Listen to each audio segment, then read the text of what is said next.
नमस्कार, मैं हूं मिलिंद खांडेकर और आप देख रहे हैं साप्ताहिक सभा। साप्ताहिक सभा में आज हम बात करेंगे एक बार फिर से बिहार विधानसभा चुनाव को लेकर। बिहार विधानसभा चुनाव को लेकर अब मंच पूरी तरह से सज चुका है। दोनों जो चरणों का मतदान होना है उसके लिए जो उम्मीदवार है उनका भी नामांकन वापस हो चुका है और तीन ध्रुव जो इस चुनाव के हैं, महागठबंधन, एनडीए और जनसुराज जो प्रशांत किशोर की, ये तीनों मैदान में हैं।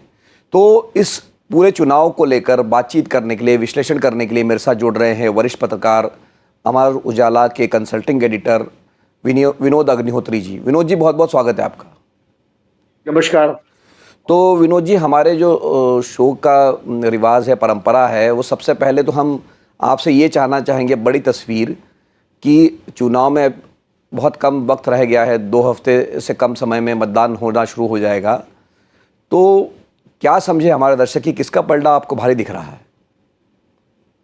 देखिए मिलिंद जी, अभी तक जिस तरह से पूरे चुनाव को अगर विश्लेषण करें जी तो जब चुनाव एक तरह से शुरू हुआ था, यानी जब चुनाव की घोषणा हुई थी, जी तो राहुल गांधी की जो वोट अधिकार यात्रा और तेजस्वी की जो बिहार अधिकार यात्रा थी, उसका जो प्रभाव था उससे लग रहा था कि एनडीए और महागठबंधन के बीच कांटे की टक्कर है।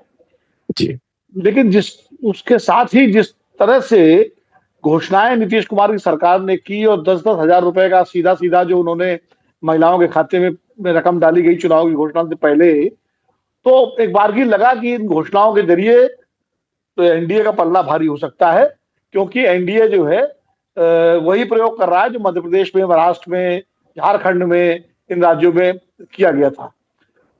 और उसके बाद जब सीटों का बंटवारे का मसला आया, तो पहले एनडीए में तनातनी की खबरें आई, जीतन राम मांझी ने कुछ ट्वीट किया, चिराग पासवान उठ के बैठ गए। उसके बाद महागठबंधन में भी रार शुरू हो गई। एनडीए ने तो प्रकट तौर पर अपना झगड़ा झंझट निपटा लिया, सीटों की घोषणाएं भी कर दी और लगा कि वहां सब कुछ सामान्य है। और महागठबंधन में जिस तरह से एक दूसरे के खिलाफ उम्मीदवार उतारे गए और नीतीश लालू परिवार और कांग्रेस के बीच बातचीत टूटी, तो ऐसा लगा कि अब महागठबंधन ने जो है अपनी गाड़ी छोड़ दी है और उसका जो परसेप्शन है बहुत खराब गया है। और एक तरह से हम सब लोग ये मानने लगे कि एनडीए का पलड़ा काफी भारी हो गया है।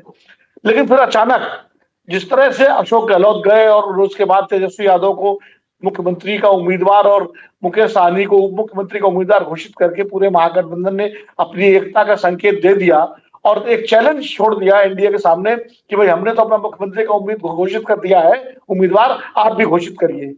और इससे जो है एक जो परसेप्शन होता है ना, उस परसेप्शन में लगता है कि महागठबंधन फिर बराबरी पर आ गया और एनडीए के सामने भी चुनौती बड़ी हो गई कि वो नीतीश कुमार को अनाउंस करें चुनाव से पहले मुख्यमंत्री के रूप में।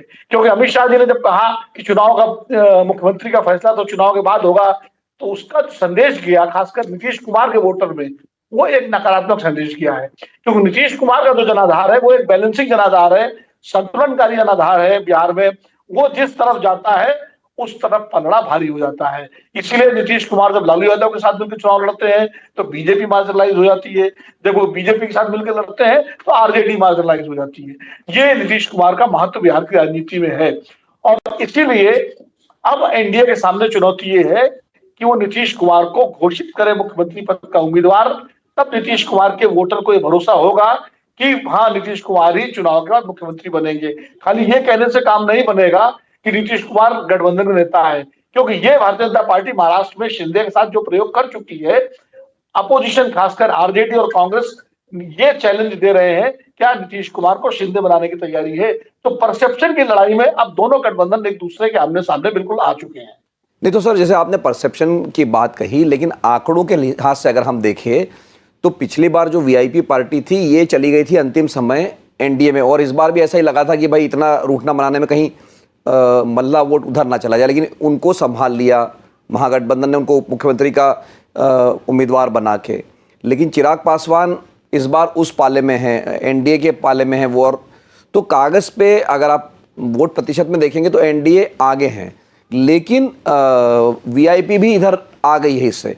तो आपको लगता है कि ये अंतर जो पिछली बार बार बार एक आंकड़ा आता है कि भाई 12,000 वोटों से ही जो महागठबंधन है वो हार गया, तो क्या आप जब आप कह रहे हैं कि ये कांटे की टक्कर है, तो क्या ये इसको पाट पाएगा? मतलब ये जो अंतर पिछली बार का अंतर है, या लोकसभा में भी हमने अंतर देखा, तो क्या ये महागठबंधन के लिए अब संभव लग रहा है? क्योंकि खास करके महिला वोटरों के बारे में कहा जा रहा है कि वो नीतीश के साथ देगी।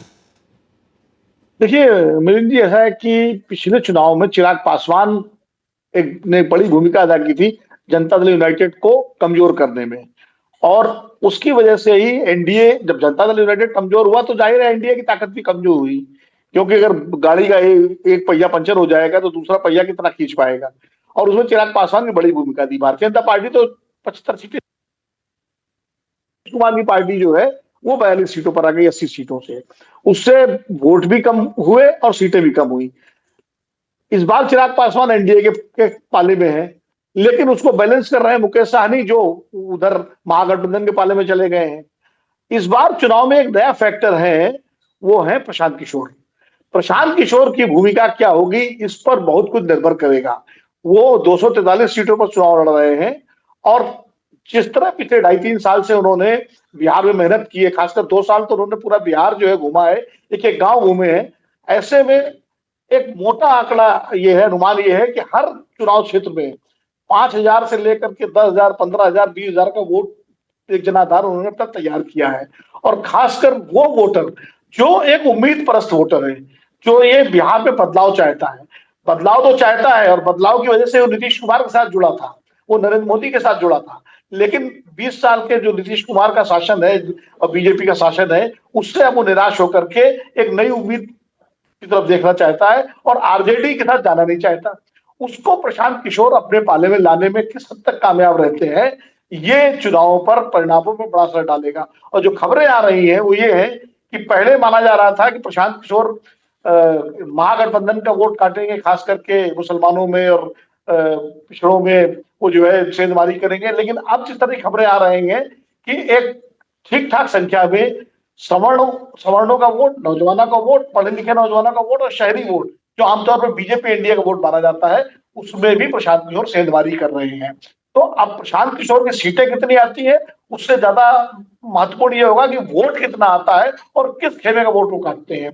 अगर प्रशांत किशोर ने एनडीए का वोट ज्यादा काटा तो पिछली बार वाली स्थिति से भी स्थिति थोड़ी सी बिगड़ सकती है, और अगर उन्होंने महागठबंधन का काटा तो महागठबंधन के लिए मुश्किल होगी।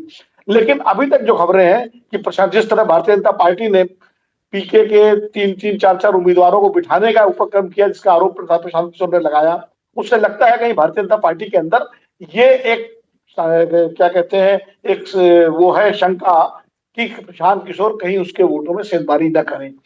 एक और फैक्टर है जो अगर समीकरण के लिहाज से देखें, उपेंद्र कुशवाहा का, जो कोयरी वोटों के नेता माने जाते हैं। उपेंद्र कुशवाहा ने पिछला चुनाव एमआईएम के साथ गठबंधन करके लड़ा था, इस बार वो एनडीए में है, और एमआईएम पिछली बार तरह अलग लड़ रहा है। तो क्या एमआईएम सीमांचल में जो ओवैसी की पार्टी है, क्या वो महागठबंधन को नुकसान पहुंचा पाएगा पिछली बार की तरह? अगर फिर एमआईएम ने वैसे ही नुकसान पहुंचाया तो महागठबंधन के लिए मुश्किल होगी। लेकिन अगर मुसलमानों का जो सीमांचल का जो एरिया है, वहां का बहुमत महागठबंधन की तरफ घूम गया और चुनाव सीधा महागठबंधन बना, एनडीए हो गया, तो शायद एमआईएम जो है पाए। लेकिन इस बार एमआईएम से भी ज्यादा अगर किसी की भूमिका होगी तो जन स्वराज की होगी, जो प्रशांत किशोर की पार्टी है। नहीं तो विनोद जी, जैसे आपने शुरुआत में कहा कि परसेप्शन की लड़ाई है, तो परसेप्शन की लड़ाई में प्रशांत किशोर भी मजबूत लग रहे थे 1 महीने पहले तक, जब वो जिस तरह से बीजेपी के नेताओं पर हमले कर रहे थे, भ्रष्टाचार की पोल खोल कर रहे थे।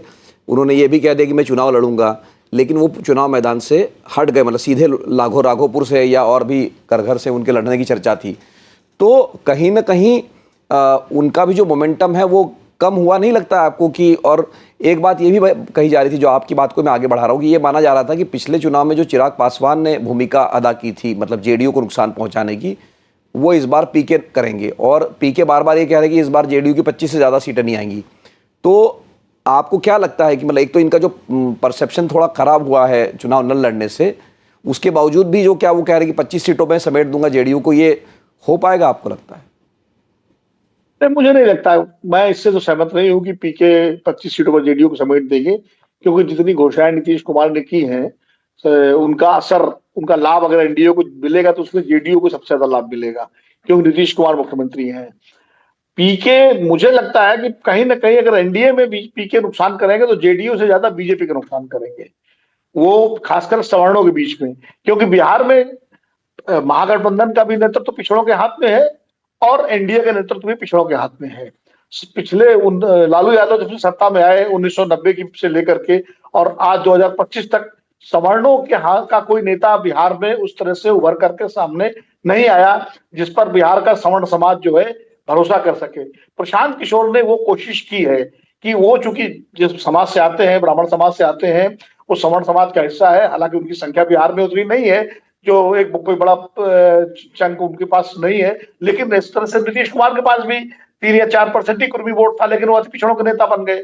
तो प्रशांत किशोर सवर्णों का वोट खींचने में अगर कामयाब रहते हैं और खासकर नौजवानों का, क्योंकि ये एक उम्मीद लग रही है कि पहली बार एक पैन बिहार कोई सवर्ण चेहरा बिहार की राजनीति में इतनी मजबूती के साथ उतरा है, तो वो नुकसान बीजेपी का ज्यादा हो सकता है और इस बात की भनक बीजेपी को है। बीजेपी के नेताओं से अगर बातचीत करिए तो उनकी बातचीत में भी, निजी बातचीत में ये आशंका झलकती है। लेकिन जो आप कह रहे हैं कि जिस तरह प्रशांत, और मैं भी मानता हूं कि प्रशांत किशोर का भी परसेप्शन पिछले 15-20 दिन में कमजोर हुआ है और उनके चुनाव न लड़ने से जो संदेश किया, और दूसरा जिस तरह महागठबंधन ने एकदम से जो अपनी एकता वापस पाली, जो एक टूट फूट की स्थिति आ गई थी, जो एकता वापस पाली, उससे एंटी इनकम्बेंसी वाला वोट जो प्रशांत किशोर को मिल सकता था, वो भी काफी हद तक पोलराइज होगा महागठबंधन की तरफ। ऐसे में प्रशांत किशोर कितना कमाल कर पाएंगे ये तो कहना मुश्किल है, लेकिन मैं फिर काटने में उनकी भूमिका रहेगी, उससे हम इनकार नहीं कर सकते, क्योंकि उन्होंने एक ऐसा जनाधार तैयार किया है जो बिना इस बात की चिंता किए कि प्रशांत किशोर की पार्टी हारे या जीते उनको वोट देगी, और ये वो जनाधार है जो बिहार में बदलाव चाहता है। अब वो, यही मैंने इसीलिए कहा कि हर विधानसभा क्षेत्र में 5,000, 10,000, 15,000 तक ऐसा वोट है, कहीं 10,000 होगा, कहीं 8,000 होगा, कहीं 7,000 होगा, जो बिना इस बात की चिंता किए कि कोई हारे या जीते हम तो इसी को वोट देंगे। वो वोट जो है किस खेमे से आता है, वो निश्चित रूप से उसका विश्लेषण जब हो जाएगा तो हम ज्यादा बेहतर तरीके से परिणामों के बारे में आकलन लगा सकेंगे। तो मेरा मानना है कि प्रशांत किशोर को मिलने वाला वोट इस चुनाव के नतीजों को तय करेगा। नहीं तो सबसे आखिर में सर, जो आपने शुरुआत में जहाँ से बात शुरू की थी कि एनडीए में भी खटपट है, और खास करके गृह मंत्री अमित शाह ने जो बयान दिया कि भाई चुनाव के बाद विधायक तय करेंगे, उसके बाद उसकी थोड़ा भरपाई करने की भी कोशिश की गई है, लेकिन अभी भी स्पष्ट रूप से बीजेपी की तरफ से ये नहीं कहा गया है कि नीतीश कुमार ही हमारे अगले मुख्यमंत्री होंगे। इस तरह के बयान आ रहे हैं कि उनके नेतृत्व में चुनाव लड़ा जाएगा। हम आज भी प्रधानमंत्री ने कहा कि उनके नेतृत्व में चुनाव लड़के हम एनडीए जीतेगा। हम तो स्पष्ट रूप से अभी भी बीजेपी ये कमिटमेंट नहीं दे रही है कि नीतीश कुमार ही मुख्यमंत्री होंगे। तो आपको लगता है कि जैसे इधर तेजस्वी का ऐलान हो गया है तो उधर दबाव बनेगा और आने वाले दिनों में ये घोषणा करनी पड़ेगी नीतीश कुमार के नाम की, या बीजेपी ऐसे ही ढुलमुल रवैया रखे रहेगी चुनाव तक? देखिए, बीजेपी चाहती है इस बार अपना मुख्यमंत्री बनाना चुनाव के बाद। उसकी मंशा यही है कि पिछले 20 साल से नीतीश कुमार को वो मुख्यमंत्री बना रही है, इस बार वो अपना मुख्यमंत्री बनाना चाहती है, लेकिन वो चुनाव हारना भी नहीं चाहेगी। अभी मुझे लगता है बीजेपी आकलन कर रही है स्थिति का कि ग्राउंड स्थिति क्या है, और तेजस्वी को घोषित किए जाने के बाद भारतीय जनता पार्टी पर दबाव निश्चित रूप से बढ़ा है कि वो नीतीश कुमार को मुख्यमंत्री का चेहरा घोषित करे। चिराग पासवान ने तो बयान दे दिया नीतीश कुमार के पक्ष में कि नीतीश जी मुख्यमंत्री होंगे, लेकिन भारतीय जनता पार्टी की कोई बड़े नेता, चाहे प्रधानमंत्री नरेंद्र मोदी जी हो, अमित शाह जी हो, नड्डा जी हो, इन्होंने अभी तक ये नहीं कहा है कि नीतीश कुमार ही मुख्यमंत्री के उम्मीदवार होंगे या चेहरा होंगे। ये जरूर कहा है नीतीश कुमार के नेतृत्व में चुनाव भारतीय जनता पार्टी और एनडीए लड़ रहा है। ये तो शिंदे के बारे में भी कहा गया था महाराष्ट्र में, ये तो मध्य प्रदेश में शिवराज सिंह चौहान के लिए भी कहा गया था, लेकिन चुनाव के बाद लोगों ने देखा मुख्यमंत्री बदल गए, महाराष्ट्र भी बदल गए, मध्य प्रदेश भी बदल गए। विपक्ष इसी बात को लेकर के मुद्दा बना रहा है कि भले ये नेता मान रहे हो नीतीश कुमार जी को, लेकिन चुनाव के बाद नीतीश कुमार मुख्यमंत्री बनेंगे इसकी कोई गारंटी बीजेपी नहीं दे रही, और इसका विपरीत असर पड़ सकता है एनडीए के परफॉर्मेंस पर, क्योंकि नीतीश कुमार का एक कमिटेड वोटर है, वो महादलित वोटर और अति पिछड़ा वोटर, वो कमिटेड है नीतीश कुमार के लिए। वो नीतीश कुमार के नेतृत्व में सुरक्षा और संरक्षा देखता है। इसलिए अगर ये मैसेज उसके बीच में विपक्ष ने पहुंचा दिया कि भाई नीतीश कुमार मुख्यमंत्री इस बार नहीं बनेंगे, बीजेपी इनको नहीं बनाएगी, तो उसका अगर मन बदल गया और उसने कहीं प्रशांत किशोर को या ये महागठबंधन की तरफ रुख कर लिया, तो ये एनडीए के लिए एक खतरे की घंटी होगी और इसका आकलन भारतीय जनता पार्टी निश्चित रूप से कर रही होगी। और अगर उसको लगेगा कि वो चुनाव लूज कर सकती है तो हो सकता है बीच चुनाव में प्रथम चरण के पहले ही नीतीश कुमार को मुख्यमंत्री का चेहरा भारतीय जनता पार्टी घोषित कर दे। लेकिन अभी वो इसका आकलन कर रही है कि क्या नीतीश कुमार को घोषित करना फायदेमंद है या घोषित न करना फायदेमंद है, क्योंकि भाजपा हर हालत में मुख्यमंत्री अपना बनाना चाहती है। तो सर एक और सवाल मैं आखिर में ले लेता हूँ। एक टेंशन जो देखने मिल रहा है, आपने चिराग पासवान का जिक्र किया, आज उन्होंने मोदी की जो रैली थी तो उन्होंने आज नीतीश कुमार के पैर भी छू लिए, लेकिन ये तनाव है क्योंकि पहले चिराग पासवान ने अमित शाह की लाइन लेते हुए कह दिया कि भाई मुख्यमंत्री तो विधायक ही तय करेंगे, फिर उनको लाइन बदल के कहा जैसे कि भाई नहीं विधायक तो जो है वापस मुख्यमंत्री यानी नीतीश कुमार को ही चुन लेंगे। तो एक तनाव है क्योंकि जेडीयू के खाते से भी कुछ सीटें जब गई थी एलजेपी के पास से, उससे भी बताया जा रहा था कि नीतीश कुमार नाराज है। तो ये भी एक एनडीए के भीतर कुछ तनाव तो दिख रहा है इन दोनों के बीच में, क्योंकि पिछली बार को नीतीश कुमार नहीं भूलेंगे कि पिछली बार जो नुकसान एलजेपी की वजह से उन्हें हुआ था। देखिए बिल्कुल आप सही कह रहे हैं, एनडीए के भीतर जो है सतह के भीतर काफी उथल पुथल काफी तनाव है और खासकर चिराग पासवान नीतीश कुमार के जो रिश्ते रहे उनको लेके काफी तनाव है। और जनता दल यू की जो ताकत पिछली बार घटी थी उसका मूल कारण चिराग पासवान ही थे। ये बात नीतीश कुमार नहीं भूले हैं, जनता दल के नेता नहीं भूले हैं, जनता दल के कार्यकर्ता नहीं भूले हैं और जनता दल यूनाइटेड का वोटर भी नहीं भूला है। चिराग पासवान इसलिए नीतीश कुमार के नाम की माला जप रहे हैं, बार बार नीतीश कुमार का नाम इसलिए ले रहे हैं क्योंकि उनको नीतीश कुमार के जनाधार का अंदाज है कि अगर वो जनाधार चिराग पासवान के उम्मीदवारों से छिटक गया तो चिराग पासवान जो 28 सीटें लड़ रहे हैं उनमें से कितनी सीटें आएंगी कुछ कहा नहीं जा सकता। इसलिए चिराग पासवान को बीजेपी का वोटर तो वोट दे देगा क्योंकि वो मोदी जी के हनुमान है, तो उनको तो वोट बीजेपी का वोट तो मिल जाएगा। लेकिन सिर्फ बीजेपी के वोट से ही जीत नहीं होती है क्योंकि सामने चुनौती महागठबंधन की है, आरजेडी की है। इसलिए चिराग पासवान को अति पिछड़ों का वोट चाहिए और अति पिछड़ों का वोट लेने के लिए, महादलित का वोट लेने के लिए वो नीतीश कुमार के नाम को आगे बार बार बढ़ा रहे हैं। लेकिन बीजेपी अभी उसको इंडोर्स नहीं कर रही है। और अगर नीतीश कुमार का वोटर मैंने फिर कहा वो चिराग पासवान के पुरानी भूमिका को याद करके उसने अगर अपना रुख बदल लिया तो चिराग पासवान के लिए भी मुश्किल होगी और उनका जो चुनावी जो परिणाम है वो उनका काफी गड़बड़ा सकता है। इस बात का अंदाज उनको है। और एनडीए के अंदर सिर्फ चिराग पासवान नीतीश कुमार में ही नहीं, एनडीए के नीतीश कुमार में भी काफी आपसी जो है रस्साकसी है क्योंकि बीजेपी की कोशिश ये होगी कि वो सिंगल लार्जेस्ट पार्टी बन करके आए एनडीए के अंदर और नीतीश कुमार से उसकी सीटें ज्यादा हो। दोनों बराबर सीटें लड़ रहे हैं, 101 सीटें। नीतीश कुमार चाहेंगे, जेडीयू चाहेगा कि उसकी सीटें बीजेपी से ज्यादा हो ताकि वो फिर अपना क्लेम करे मुख्यमंत्री पद पर। इसलिए इनके बीच में भी एक रस्साकसी, एक तनतनी भीतरी है।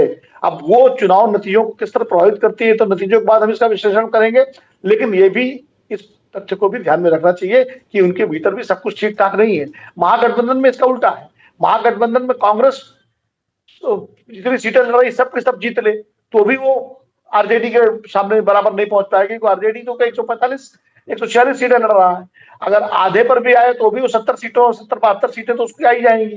कांग्रेस 100% भी जीत ले तो भी वो 60-65 पे, तो वहां तो सिंगल लार्जेस्ट पार्टी का जो उसके भीतर महागठबंधन में आरजेडी को ही होना है, वहां तो कोई झगड़ा ही नहीं है इसकी रस्साकसी का। सैनी साहब हैं वो 16 सीटें लड़ रहे हैं, 15-16 सीटें शायद लड़ रहे हैं, तो वो कहां से जाएंगे? बाकी लेफ्ट वाले भी 18-20 सीटों पर ही है। तो वहां तो तय है कि उस गठबंधन में जितनी भी सीटें आएंगी उसमें सिंगल लार्जेस्ट तो आरजेडी ही होगा।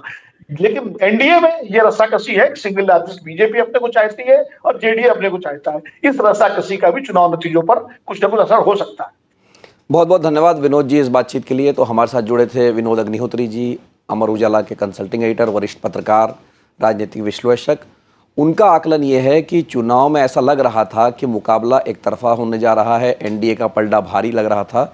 लेकिन अब जब महागठबंधन ने अपना घर ठीक कर लिया है, अपनी तरफ से मुख्यमंत्री और उप मुख्यमंत्री पद का चेहरा घोषित कर दिया है, तो वापस कम से कम परसेप्शन की लड़ाई में दोनों गठबंधन बराबरी में खड़े हुए दिख रहे हैं। लेकिन इसमें जो प्रशांत किशोर का फैक्टर है कि वो किसका वोट काटेंगे, वो भी कहीं ना कहीं चुनाव परिणाम को प्रभावित करेंगे। साप्ताहिक सभा का ये अंक देखने के लिए आपका बहुत बहुत धन्यवाद। नमस्कार।